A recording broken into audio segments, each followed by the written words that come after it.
امام الانبیاء کے غلام ہو. ڈاکٹر سے آپ کبھی سبزی لینے گئے؟ اور سبزی والے سے کبھی دوائی لینے گئے؟ ہر شخص جانتا ہے سبزی والے سے سبزی ملتی ہے، دوائی والے سے دوائی ملتی ہے، اور شریعت والوں سے ہی شریعت ملتی ہے. ہمارے ملک میں بنا کلمے کے نام پر، مگر اس کے تخت پر اتنے سال ہو گئے مصطفیٰ کا دین کیوں نہیں آیا؟ کہ ہمارے ملک کے تخت پر جو بنا کلمے کے نام پر. پاکستان کا مطلب کیا؟ لا الہ الا اللہ، بنا کلمے کے نام پر. مگر اتنے سال بیت گئے، اس کے تخت پر حضور کا دین کیوں نہیں آیا؟ اس لیے کہ آج تک تخت پر دین والا آیا نہیں ہے.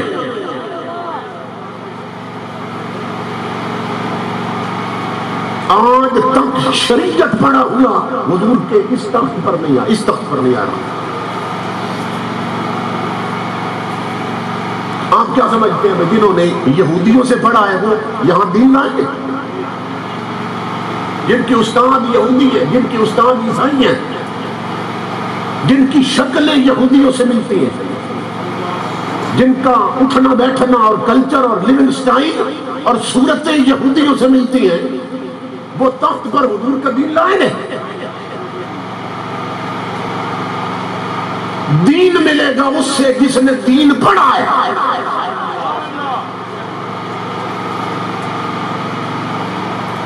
یہ جاہل دین لائیں گے جس ملک کے وزیروں کو کل شریف نہ آتی ہو.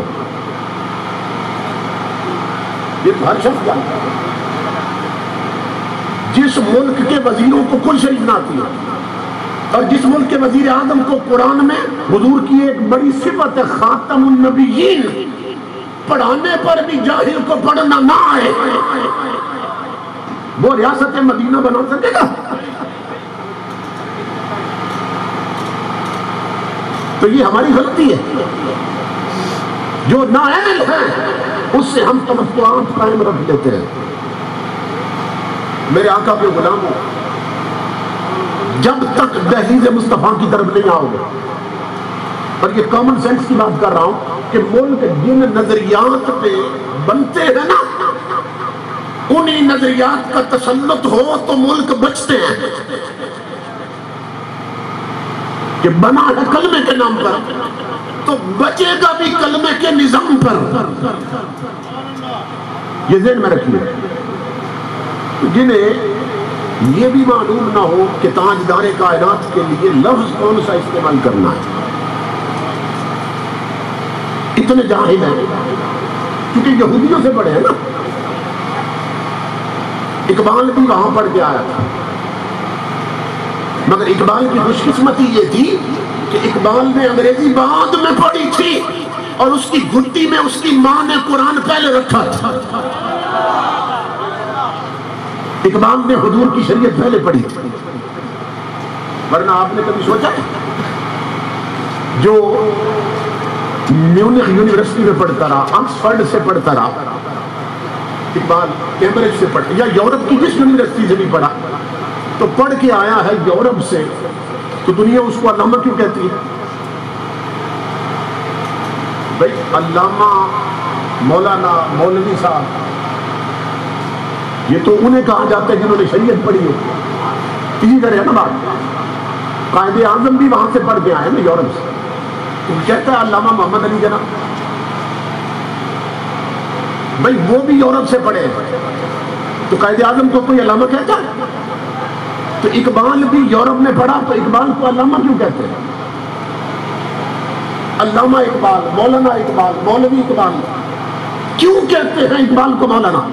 پڑھو اقبال کی بایوگرافی، اس لیے کہ اقبال نے انگریزی اور فلسفہ بعد میں پڑھا ہے اور نبی کی شریعت پہلے پڑھی ہے. یہی سبب ہے اپنی پوئٹری میں اقبال کا کلام پڑھے نا، اقبال اپنی شاعری میں قرآن پاک کی آیتیں لے آتا ہے. یعنی اس حد تک اقبال کا شریعت سے تعلق، قرآن سے تعلق، کہ وہ اپنی پوئٹری میں بلا تکلف قرآن کی آیتیں اسی بدل کے لے آتا ہے. کیوں؟ اس لیے کہ پہلے اس نے قرآن پڑھا تھا. گلستہ بستہ پہلے پڑھی تھی، عربی فارسی اقبال نے پہلے پڑھی، اور یہ ساری چیزیں بعد میں پڑھی. اقبال وہاں سے نکلا ہے، اور جو صرف انگریزی پڑھتے ہیں جیسے ہمارے حکمرانوں نے پڑھی ہوئی ہے، یہ صرف ABC کا پردہ ہے، ان سے بڑا جاہل کوئی نہیں.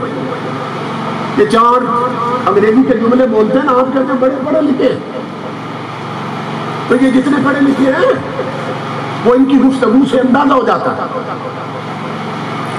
اقبال کہتا ہے کہ ان کا حال یہ ہے کہ تیرا وجود سراپا تجلی افرنگ، کہ تو وہاں کے عمارت گروں کی ہے تعمیر.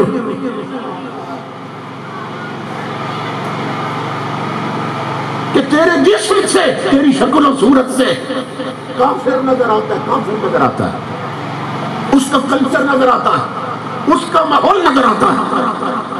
اگر تو مدینے والے کا غلام ہے تو تیرے چہرے پر نبی کی سنت نظر کیوں نہیں آتی ہے؟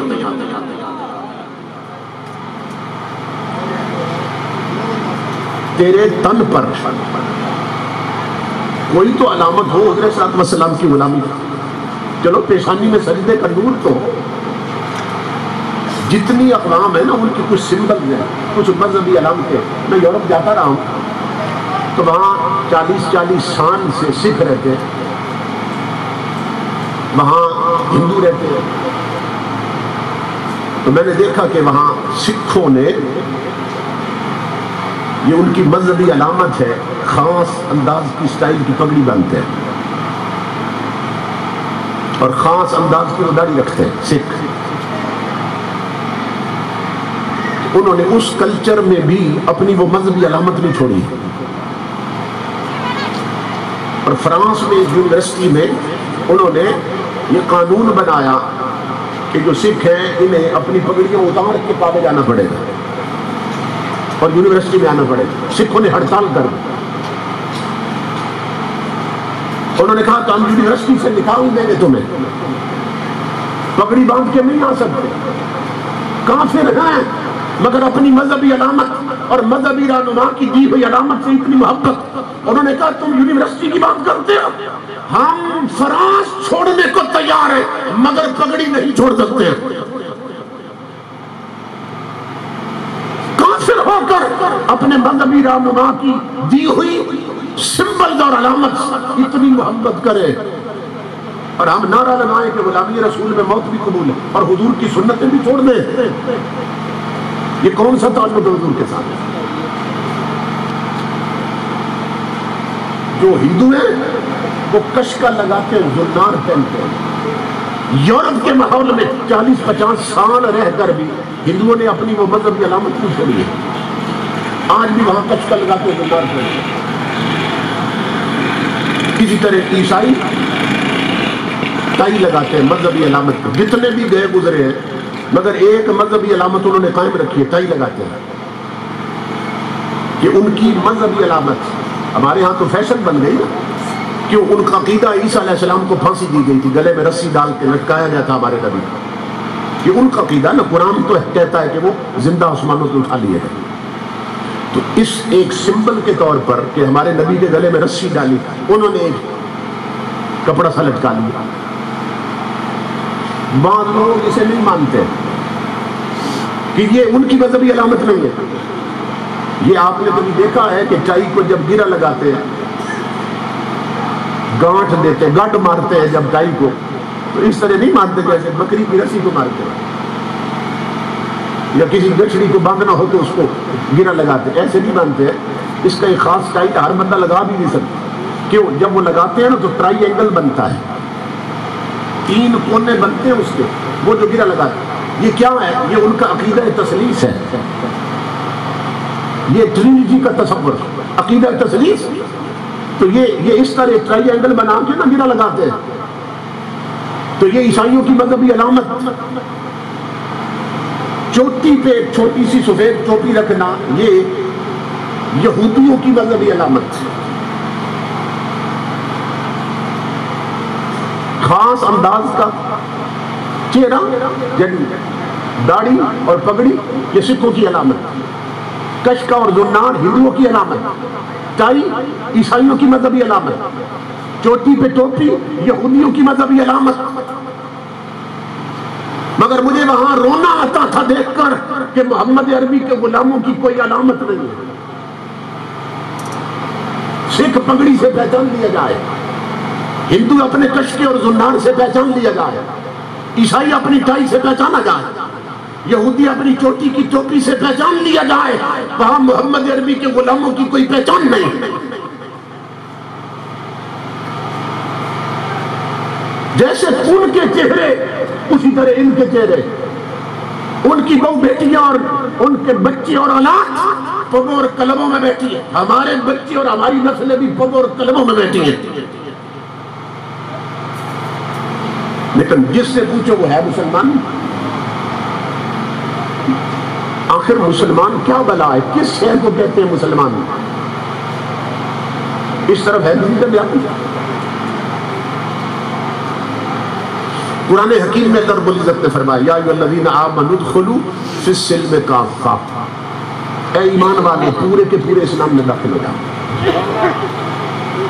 مکمل طور پر اسلام میں داخل ہو جاؤ. یہ نہیں کہ آدھے تیتر اور آدھے بٹیر بنے رہو. جو قومیں آدھا تیتر اور بٹیر بنتی ہیں نا، ان کی حالت دھوبی کی اس کتے جیسی ہو جاتی ہے جو نہ گھر کا رہتا نہ گھاٹ کا رہتا. اور ہم آدھے تیتر اور آدھے بٹیر کہ جلسہ ہوا اور جمعہ پڑا تو ممبر کے سامنے بیٹھ کے تقریر بھی سن لی، گھر گئے تو نیٹ پر بیٹھ کر اور ٹی وی پر بیٹھ کر انڈیا کی فلمیں بھی دیکھ لیں. گھر میں کوئی مر گیا تو حافظوں کو بلا کر ختم بھی کروا لیے، اور گھر میں بیٹے کی شادی ہوئی تو ڈیک لگا کر کنجریوں کے گانے بھی چلا دیے.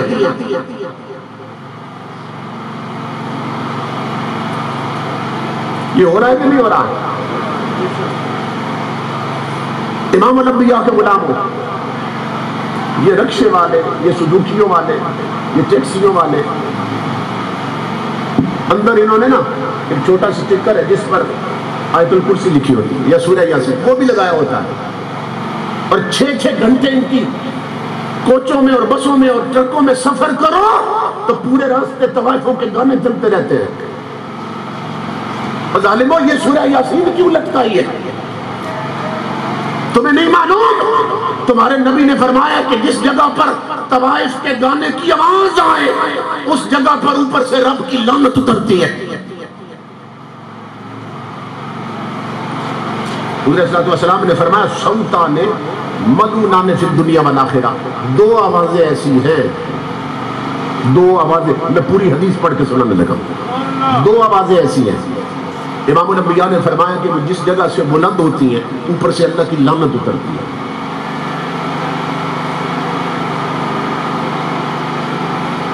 ہماری زندگی میں نحوستیں کیوں ہیں؟ بے برکتی کیوں ہے؟ بے سکونی کیوں ہے؟ اس کا سبب سنیے. اگر آپ یہ کرتے ہیں تو اس سے بچیے. گھر میں اس چیز کو بند کیجیے. میرے آقا نے فرمایا 2 آوازیں اللہ کو اتنی ناپسند ہے، جس جگہ سے وہ اونچی ہوتی ہے اوپر سے اللہ لعنت بھیجتا ہے اس جگہ پر، اور جو بلند کرتا ہے اس پہ لعنت اتارتا ہے. صحابہ نے پوچھا آقا کون سی آوازیں؟ فرمایا رنت عند مصیبت و مزمار عند نعمت. امام الانبیاء نے فرمایا جس گھر میں کوئی فوت ہو جائے، کسی کی موت ہو جائے، اس گھر میں میت پر جب عورتیں اور مرد اونچی آواز میں چیخنے چلانے لگ جاتے ہیں اوپر سے اللہ کی لعنت اترتی ہے. میت پر پیٹنا اور ماتم کرنا یہ تو اس سے بھی بڑا حرام کام ہے. عورتیں میتوں پہ پیٹنے لگ جاتی ہیں، وہ تو بہت بڑا حرام کام ہے. اور حضور نے فرمایا ان کا میری امت سے کوئی تعلق نہیں. یہ بخاری شریف تاریخ حدیث کی سب سے اتھینٹک کتاب ہے. اس میں حضور فرماتے ہیں فلیس منا، بات ہی یہاں سے شروع کی، فلیس منا، وہ میرا نہیں ہے. کون؟ من ضرب الخدود وشق الجیوب ودعا بدعوى الجاہلیہ، کہ جس کے گھر میں کوئی فوت ہو جائے اور اس پہ مصیبت آئے اور وہ ماتم کرنے لگ جائے اور وہ پیٹنے لگ جائے، آقا فرماتے ہیں وہ میرا نہیں ہے. اس کا میری امت سے تعلق نہیں. فوت ہو جائے گھر میں تو کپڑے پھاڑنے لگ جائے، اس کا میری امت سے کوئی تعلق نہیں ہے. اور جو زمانہ جاہلیت کی طرح بین کرے، نوحے پڑے، مرثیے پڑے میت پر، اس کا میری امت سے کوئی تعلق نہیں ہے. آقا فرماتے ہیں جہاں سے یہ آواز بلند ہوتی ہے نا، چیخنے چلانے کی آواز، اوپر سے لعنت اترتی ہے. اور نمبر 2، امام الانبیاء نے فرمایا جس گھر میں خوشی کا موقع ہو، اس کو بطور خاص سمجھے. جس گھر میں خوشی کا موقع ہو، گھر میں بچے کی منگنی ہو، بچے کا عقیقہ ہو، بچے کا ولیمہ ہو، بعض بچوں کے ختنے بھی کرواتے ہیں تو برادری اکٹھی ہوتی ہے، گھر میں ایک فنکشن کا سما ہوتا ہے، کوئی بھی خوشی کا موقع، امام الانبیاء فرماتے ہیں اس گھر میں طوائفوں کے گانے چلے، گانے اور ڈول دھمکے اور میوزک اور موسیقی اور راگ باجوں کی آواز آئے، آقا فرماتے ہیں اوپر سے اللہ کی لعنت اترتی ہے.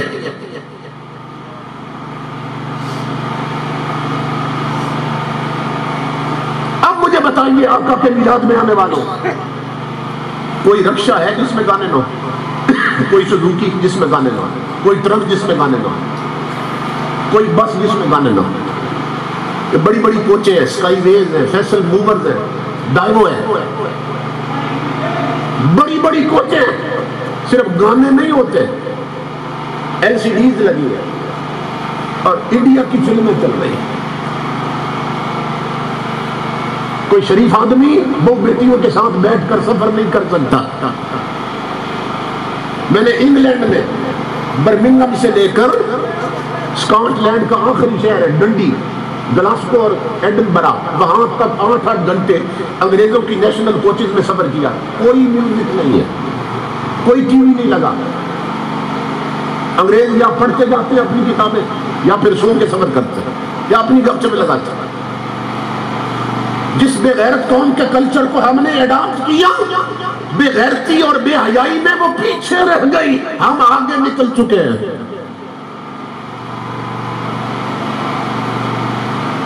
کوئی ایسا مقام نہیں جہاں میوزک اور موسیقی نہ اور گانے نہ ہو.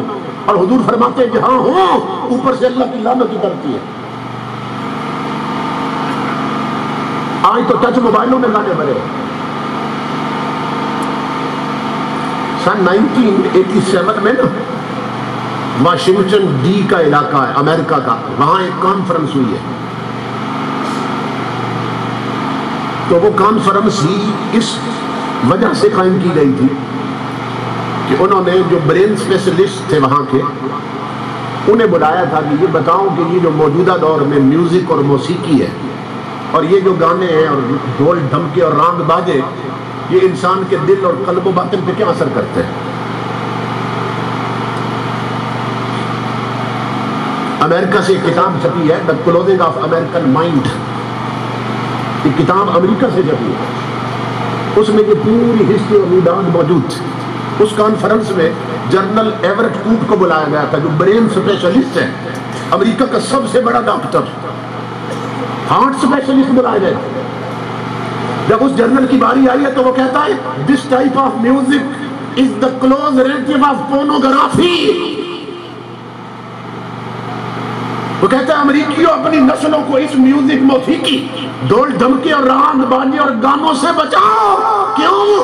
کہ یہ بے حیائی کا سب سے قریبی رشتہ دار ہے. یہ میوزک موسیقی اور گانے اور یہ ماحول، جنرل ایورٹ کوٹ کہہ رہا ہے یہ بے حیائی کا سب سے قریبی رشتہ دار. کیا مطلب؟ کہ جس سوسائٹی اور معاشرے میں گانے اور میوزک اور موسیقی ہو اس معاشرے میں بے حیائی ضرور پھیلتی ہے.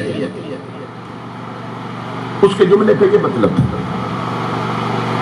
اور ڈاکٹر ایڈم کریسٹے کو بلایا گیا تھا، اس کا اپنا میوزیکل کالج ہے وہاں، اس کا وہ پرنسپل ہے، وہ زندگی بھر میوزک سکھاتا رہا ہے،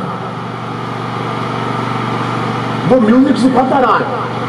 اس نے جو مقالہ پیش کیا وہ کہتا ہے it's a really powerful drug. Music کے بارے میں کہتا ہے music can poison you and make you sick without knowing why. وہ کہتا ہے بچوں اس میوزک سے اور ڈھول دھمکوں سے، کہتا ہے یہ تو ایک بہت بڑی نشہ آور ہے. اور یہ اتنی خطرناک ہے کہ میوزک کین پوائزن یو، یہ تمہاری نسلوں کی رگوں میں زہر اتار دے گی، جو ہماری نسلوں کی رگوں میں اتر چکا ہے۔ اس نے کہا زہر اتار دے گی نسلوں کی رگوں میں۔ اور ہمارے جو کالجز میں پڑھتے ہیں نا، یونیورسٹیوں میں، وہ بیوقوف یورپ کی بات کو زیادہ اہمیت دیتے ہیں کہ یہ دیکھو یورپ کے ڈاکٹر کہہ رہے ہیں، یہ امریکہ کا ڈاکٹر کہہ رہا ہے، اس سے بڑے امپریس ہوتے ہیں کہ انہوں نے کہا اور نادان تو مصطفیٰ کا قرآن نہیں پڑھتا، تیرا رخ نہیں رہا مدینے کی طرف۔ جو آج 1987 میں سر پٹک پٹک کر یورپ کے ڈاکٹروں کو بات سمجھ آئی ہے، وہ 15 صدیوں پہلے مسجد نبوی کے منبر پر میرے نبی نے بتا دی تھی۔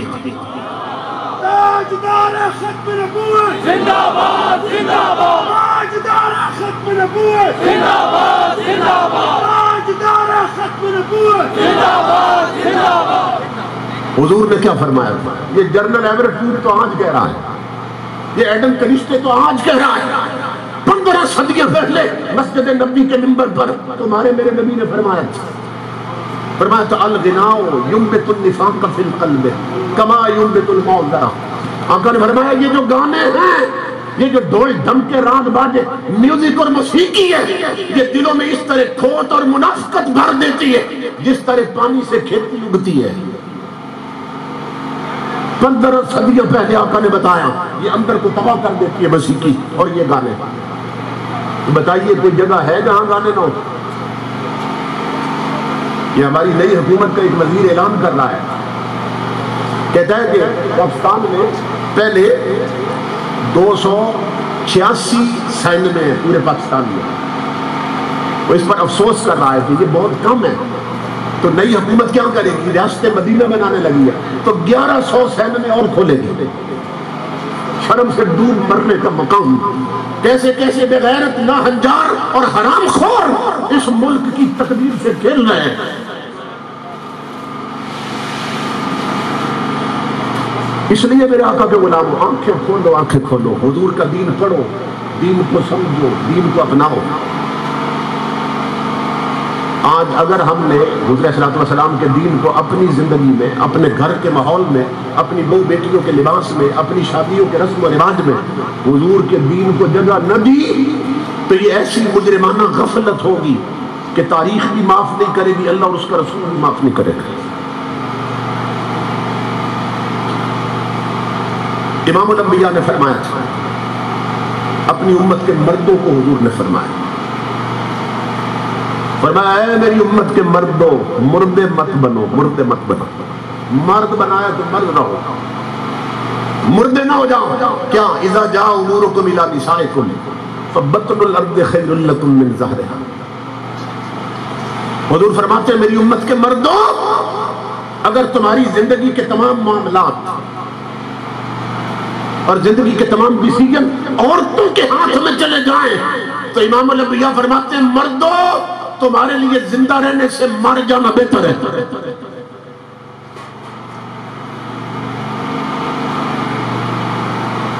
اب ہمارے ہاں کیا ہو رہا ہے، گھر میں اگر شادی ہے نا تو شادی پہ کیا کیا رسم و رواج ہونے چاہیے یہ فیصلہ بیوی کرتی ہے، بیگم کرتی ہے، عورتیں کرتی ہیں۔ بیٹے کی شادی ہے، بہو کے لیے کپڑے کیسے خریدنے ہیں یہ فیصلہ گھر کی عورت کرتی ہے۔ بچوں کو تعلیم کہاں کہاں دینی ہے کہاں کر رہی عورت کر رہی۔ باپ نے منہ میں دہی جما رکھی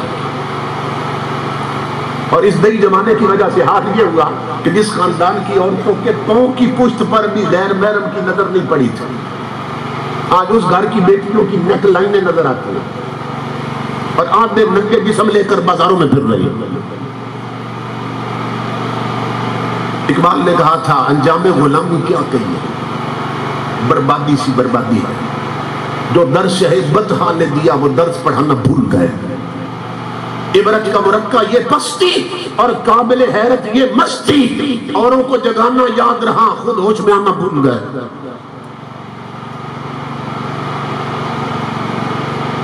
عورت بے لباس ہو گئی، مردوں نے منہ میں دہی جما رکھی، نہیں بولے گا۔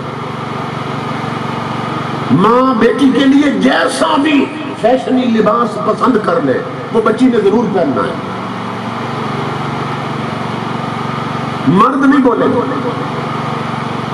سروں سے دوپٹے اترتے رہے, مرد نہیں بولے. قرآن الماریوں میں بند ہو گئے, ٹی وی گھر میں سجا دیے, LCD لٹکا دی گئی.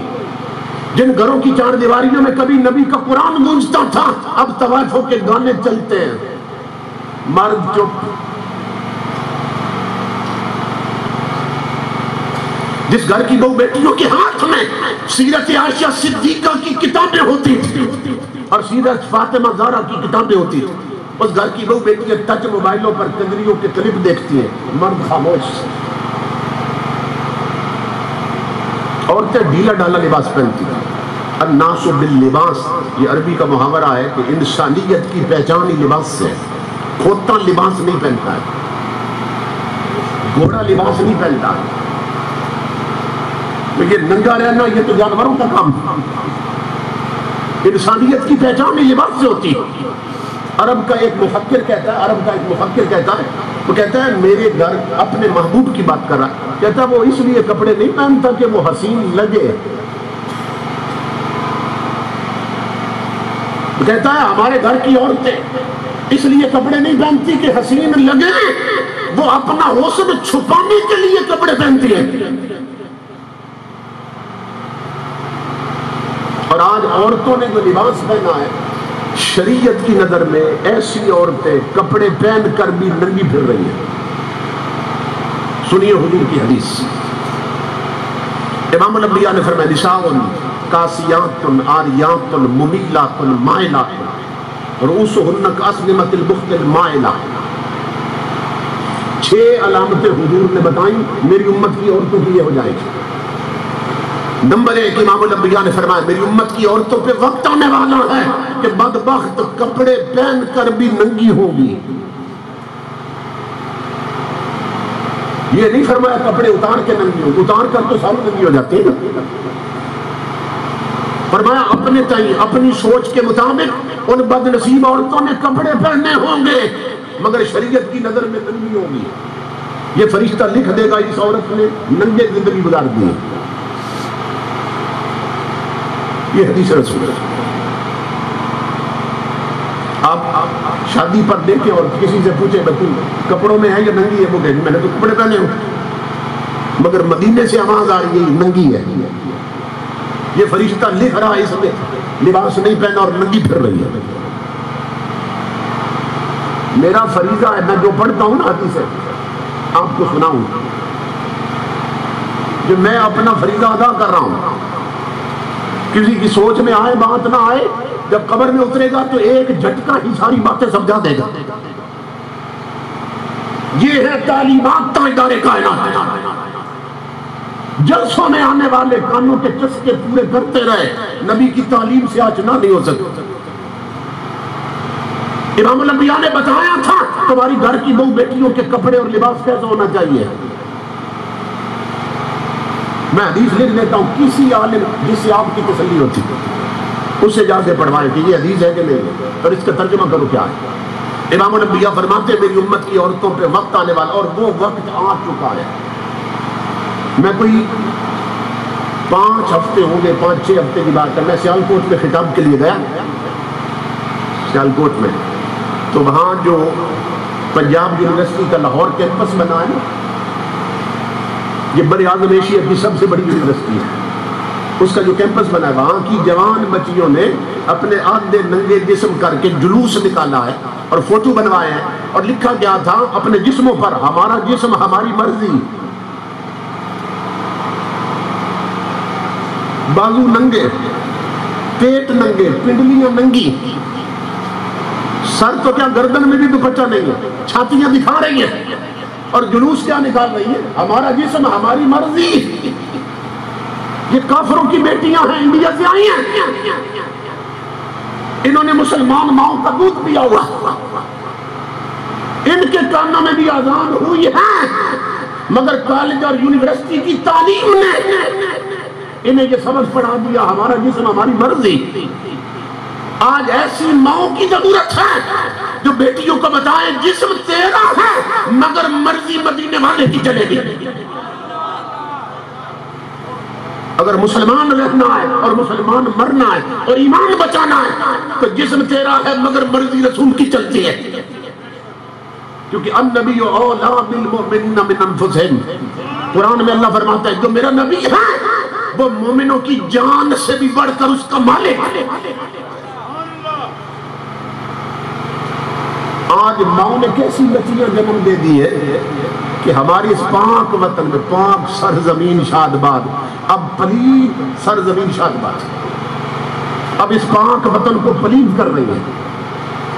یہ کتیائیں ہیں، کتیائیں جو بھونکتی ہیں اسلام کے کلچر کے خلاف، اور انہیں پالا گیا ہے یورپ کے ماحول میں۔ ہمارے پنڈی کا ایف ڈی کالج ہے، وہاں جو بچیاں پڑھتی ہیں وہ بتاتی ہیں وہاں یورپ سے ایک پی ایچ ڈی کر کے آنے والی وہ انہیں اسلامک اسٹڈیز پڑھا رہی ہے، آدھا ننگا جسم لے کر آتی ہے کلاس میں، اور بچیوں کو، اسلامیات پڑھنے والی بچیوں کو وہ تعلیم کیا دے رہی ہے؟ کہتی ہے تھوڑا سا نا گھر میں میوزک لگا کے تھوڑا ڈانس کر لیا کرو، کوئی حرج نہیں۔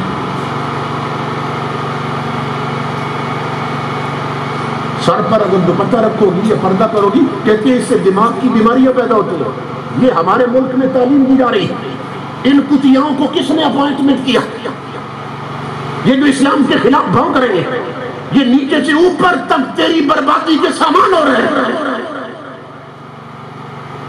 امام الانبیاء کے غلاموں، وہ لوگ کہ جن کی زبان میں امریکہ کے ٹکڑے ہیں اور جو امریکہ کے غلامی میں کتے بنے ہوئے ہیں، وہ وہاں کا کلچر یہاں لانا چاہتے ہیں۔ اگر اس ملک کو بچانا ہے تو اس کے تخت پر کوئی محمد عربی کا دیوانہ لاؤ،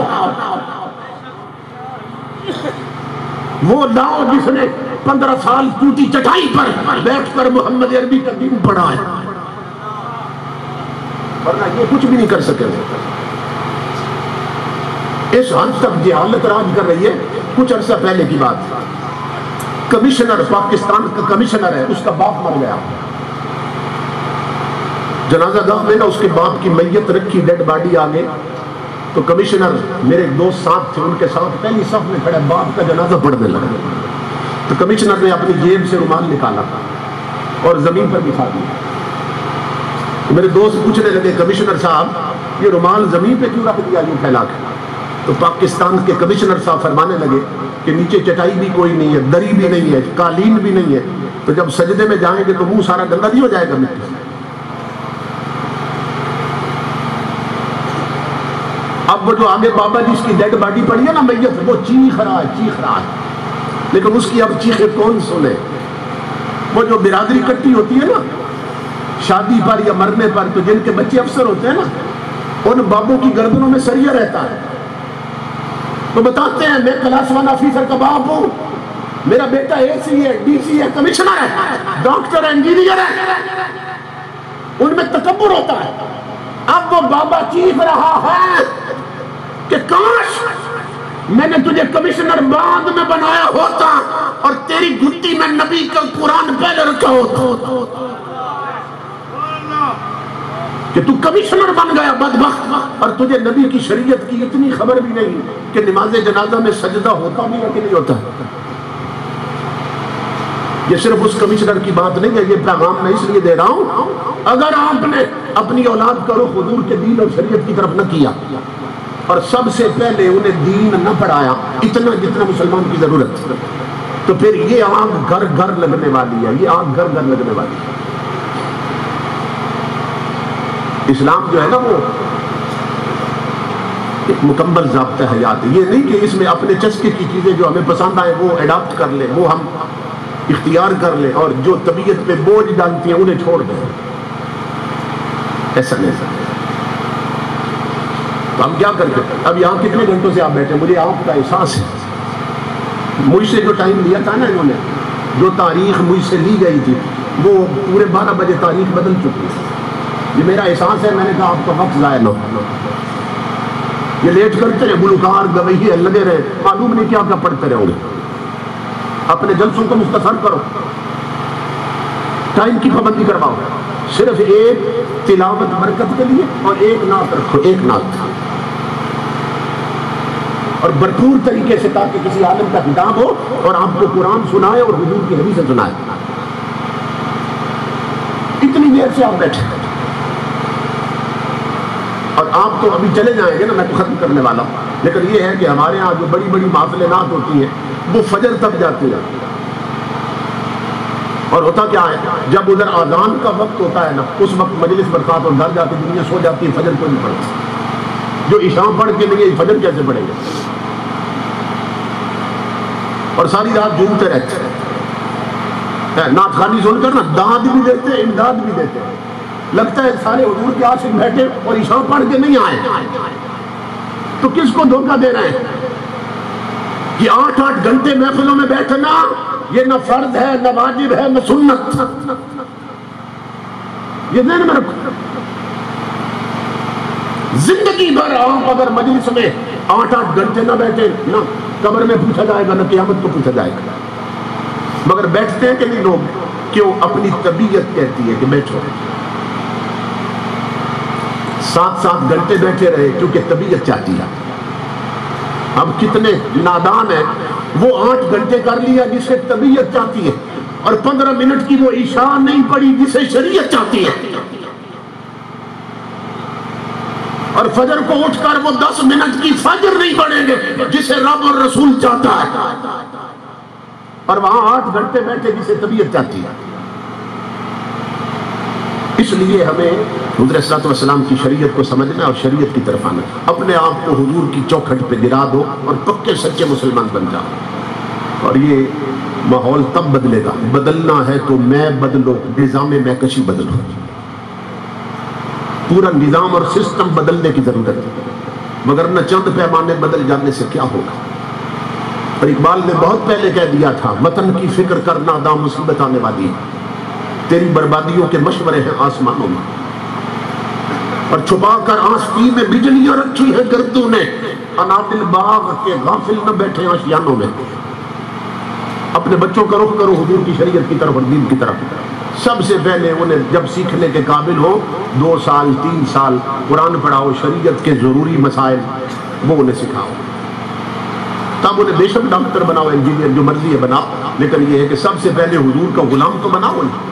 یہی سبب ہے کہ آج ہم بہت اچھے ڈاکٹر تو بن گئے, انجینئر تو بن گئے, آفیسر تو بن گئے, مگر اچھے مسلمان نہیں بنے, اچھے حضور کے غلام نہیں بنے. تو اس کا سبب یہ ہے کہ بڑی بڑی کانفرنس سے ان کا اکثر وقت ضائع ہو جاتا ہے. تو میں اپنے عزیز بھائی محترم طاہر اسلم صاحب, حبیب صاحب, عاقب صاحب اور بزم سلطانیہ کے جملہ کارکنان, ان کا بھی شکر گزار ہوں کہ آپ حضرات نے اس سخت موسم میں اس پروگرام کا اہتمام کیا. اللہ رب العزت سب کو اجر عظیم عطا کرے اور ہمیں پکا سچا مسلمان بنائے. آخر میں ایک حدیث میرے ذہن میں آ گئی, میں کیونکہ عمل سے تعلق ہے وہ عرض کر دیتا ہوں. حضور صلی اللہ علیہ وسلم منبر پہ بیٹھے تھے اور حضور نے 15 صدیاں پہلے اپنی ایک حسرت بیان کی تھی. 1500 سال پہلے بتایا تھا, میری امتیوں, میرے غلاموں, تمہارے نبی کی ایک حسرت. آج وہ کتنا خوش بخت ہوگا جو حضور کی اس حسرت کو آج پورا کرتا. آقا کتنے خوش ہوگا. اور وہ حسرت کیا تھی؟ امام الانبیاء نے سورہ ملک کی بات کی. قرآن پاک میں سورۃ ملک ہے, تبارک الذی بیدہ الملک, آخر تک 2 رکوع ہیں, ٹوٹل آیتیں اس کی 30 بنتی ہیں. حضور صلی اللہ علیہ وسلم نے منبر پہ فرمایا, تو احب ان تکون هذه السورۃ فی قلب کل رجل وامرأۃ من امتی. حضور نے فرمایا کہ یہ جو سورۃ ملک ہے نا, فرمایا تمہارے نبی کی یہ حسرت ہے, یہ میرے ہر امتی کے سینے میں چلی جائے. کیا مطلب؟ یعنی ہر امتی میرا اس سورت کو یاد کر لے زبانی. صحابہ کرام کہتے ہیں اللہ کی عزت کی قسم, جس دن حضور نے یہ فرمایا تھا منبر پر, اس دن مدینے میں نہ کوئی مرد رہا تھا نہ عورت رہی تھی, حتیٰ کہ نہ کوئی آزاد بچا تھا نہ کوئی غلام, سب نے یہ سورت یاد کر دی. ہمارے آقا کی حضرت آج ہی پوری ہوتی ہے. تو یہ جو کاروں میں تم نے طوائفوں کی کیسٹیں رکھی ہیں, میوزک اور موسیقی اور قوالوں کی کیسٹیں رکھی, جن میں قوال کفر بکتے رہتے ہیں, اس پر میرا الگ خطاب ہے. ہمارے ہاں جو قوالیاں چل رہی ہیں ان میں کہاں کہاں کفر بتا گیا, اور وہی کفر سن کر ہم قبروں پہ بھی لکھ رہے ہیں قبرستان. یہ الگ ٹاپک. تو امام الانبیاء کے غلاموں وہ جو کاروں میں چلتے ہوئے نا سفر میں کنجریوں کے گانے چلاتے ہیں وہ سورہ ملک سنا کریں، وہ تلاوت قرآن کی کیسٹیں چلائیں، آتے جاتے سنتے سنتے آپ کو یہ صورت یاد ہو سکتی ہے۔ 30 آیتیں اور ایک دن میں صبح سے شام تک ایک آیت اگر آپ پڑھتے رہے، وقفے وقفے سے پڑھتے تکرار کرتے، شام تک وہ آیت آپ کو یاد ہو جائے گی، اور مہینے میں 30 دن ہوتے ہیں، مہینے بعد پوری صورت یاد ہو جائے اور حضور کی حسرت پوری ہو جائے۔ تو حضور نے فرمایا کہ جو میرا امتی ہر روز یہ صورت پڑھ کے سوتا ہے اس کو قبر کا عذاب نہیں ہونے دیتی۔